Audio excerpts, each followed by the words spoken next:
And we back. I remember someone saying last week that they preferred the more intimate version of Shawn C, so we're back at it again, deeper than ever. And we're coming back again with the songs I'm listening to, because you guys deserve something beautiful to listen to, as do I. And I feel like it shouldn't just be geared toward one person. But before we get into that, you know we gotta hit up the news part of the segment. You know we gotta go ahead and talk about some of the fuckery that happened in the world of hip-hop. I'm sweating.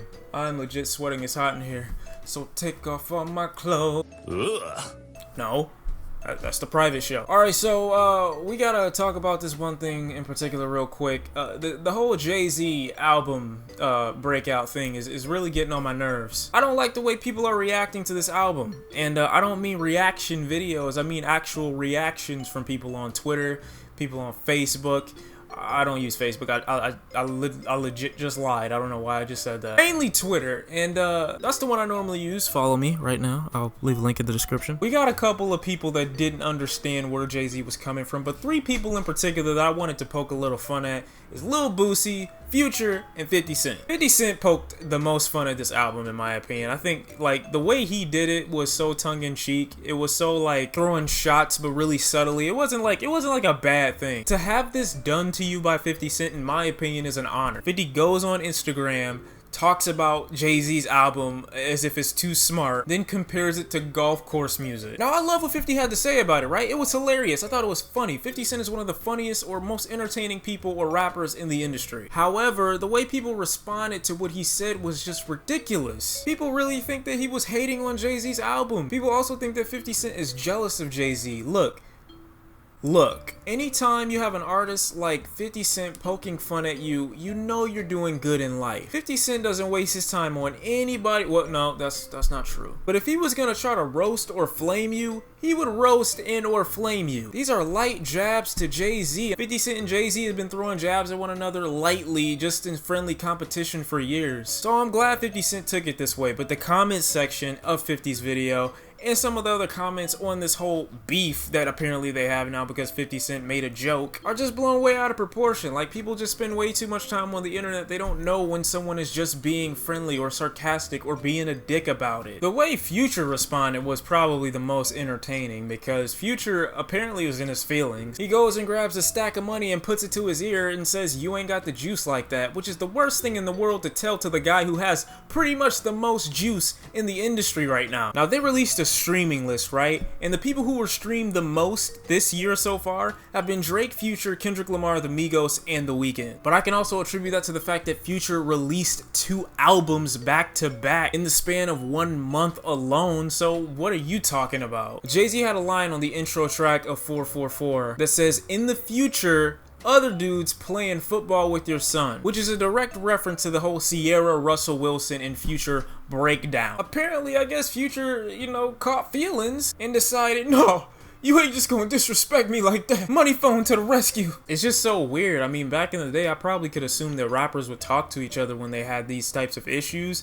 He went to Snapchat. Like, I gotta imagine the energy of somebody really wanting to, make a statement and say some shit, and then they go to Snapchat to do it. Like, oh my god, I'm pissed. I can't believe he just said that to me. I got some words for this man. He gonna catch these hands. Wait, let me Snapchat this first. Oh my god, the little ghost is so adorable. Like, how do you take your own anger seriously at that point? Don't you just lighten up? I just thought it was funny because it was so unnecessary. And Lil Boosie, I'm glad that he has an independent mind, and I'm glad that he's swayed by somebody just because they are in the top tier spot.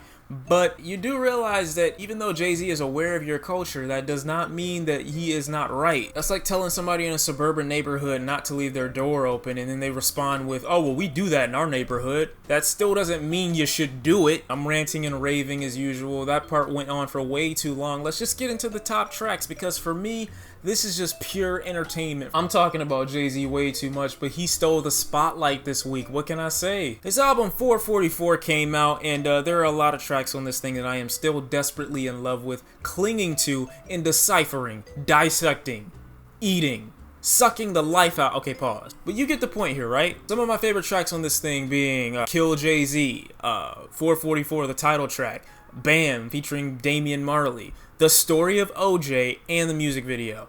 It's to the point now where I can't even watch the story of OJ without the music video, or listen to it, I mean. The animation in the video just makes it such a joy to watch, and the more you watch it, the more I feel like you take from it. However, there is this one part at the very end of the music video that has the earth being swallowed by water. I don't know if that was smoke, but I did notice the landmines, that like the land was disappearing, and it's as if the world was about to be swallowed by, you know, its water. So I don't know if JayZ's trying to foreshadow something, if this really is a conspiracy, or if that was his definition of saying the world needs to be cleansed, because he does have a line on here saying, take your drug money and buy the neighborhood, that's how you rinse it. Overall, really great project. I would recommend just a few songs, but I have to recommend the album itself because it's nothing but truth bomb after truth bomb. JayZ exposing his own life, being very honest, humble, and outspoken on this thing as he usually is. The outspoken part, not the humility. A must listen for any old head or new hip hop comer. And if you're a fan of JayZ, you have to check this thing out. Next person I want to put on this list is Tyler, the Creator. I just listened to these 2 new tracks from him, Who Dat Boy and 911 yesterday. And I gotta tell you, these are some of the best Tyler, the Creator tracks I've heard in a long time. He's so focused, he's so angry, and it's kind of like the flip side of 2 people. He's exposing one side of himself and another side of himself. One track is so dark and gritty, and then the other track is so light and exposes this softer, more emotional side of Tyler, the side of him that wants to be checked up on, the side of him that doesn't want to be alone. He's got a new album coming out. He just announced it yesterday. I can't say the full name because I don't want to have to censor myself, but yeah, that's coming out the 21st. Why are you doing this to me? I thought I was gonna have like a few months to recuperate from the 2 singles and the surprise drop, but he just said, you know what, I'm gonna follow up with a project in 3 weeks. So we're patiently awaiting for that, excitedly anticipated. I'm saying way too many words right now. Go check these 2 tracks out because I definitely think if you've ever been a Tyler, the Creator fan in your entire life, the edgy, risky, super dark, taboo Tyler that we got in the beginning, this isn't the same guy. I just listened to the new 21 Savage album, and I gotta say it wasn't horrible. It wasn't as bad as I thought it was gonna be, but it wasn't the greatest thing in the world. But I still have one track in particular that is a starlight on 21 Savage's new album, and it's called Nothing New. This is a track where 21 goes really in depth. He talks a lot about his neighborhood. He talks about the way he came up. He talks about things being the way they are, not being a surprise when it comes to, I'm assuming, black youth, speaking on situations that encompass losing your child, dealing with, you know, being fatherless and gang activity at a really young age, and, you know, treated like a slave and treated like an animal. 21 just opens up his mind. He's a little bit more vulnerable when he's exposing how he really feels about, you know, the system on this track. And he doesn't come across as boring. He just comes across as somebody who's had this information for a while, but just finally understood his best way to articulate it to his fans without being preachy, without trying to be like a Kendrick Lamar, without trying to be like a J. Cole. He tries to be himself and give you information at the same time, and I really enjoyed the track.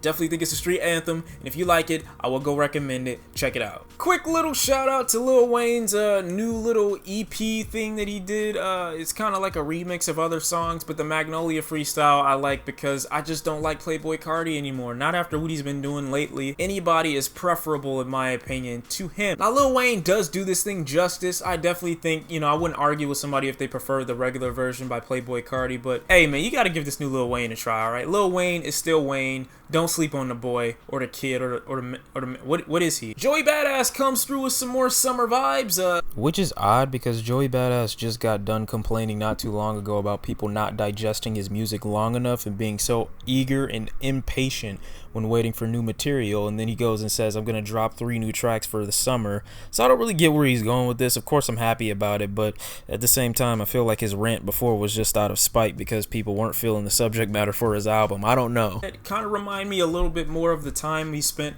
between 1999 and Before the Money. And in my opinion, I think those are some of his best projects when it comes to just his raw ability and showcasing his true talent. And it feels like these 3 tracks can nearly fit in between that timeline because he's talking about things in a very summary kind of way. He's got his old voice on there again. He's not being too preachy. It's just more tracks from Joey. Best friend, fuck it. I'm just shooting on my shots now. Hard to be humble when you riding with your top down. All of them sound like more Brooklyn, more New York vibes. So I definitely think people in New York will definitely be loving this thing while they're on the subway, while they're running, while they're walking. If you live in New York, play these 3 tracks. They definitely carry that same Joey vibe between 1999 and Before the Money. And I would go ahead and say that's about it for the people I wanted to shout out and give any kind of shine or recognition to. Remember, always stay up, stay protected, never leave the house without a condom. Keep watching your boy Shawn C. I hope I put you onto some new tracks. You know the drill. Go ahead and leave your playlist for the week down in the comment section below. I would love to hear your thoughts and opinions on the new music that's been coming out recently. Any new albums that you're checking out, and what are you anticipating next? It's been your boy Shawn C, and I'm gonna be out, and I'll see you next week again with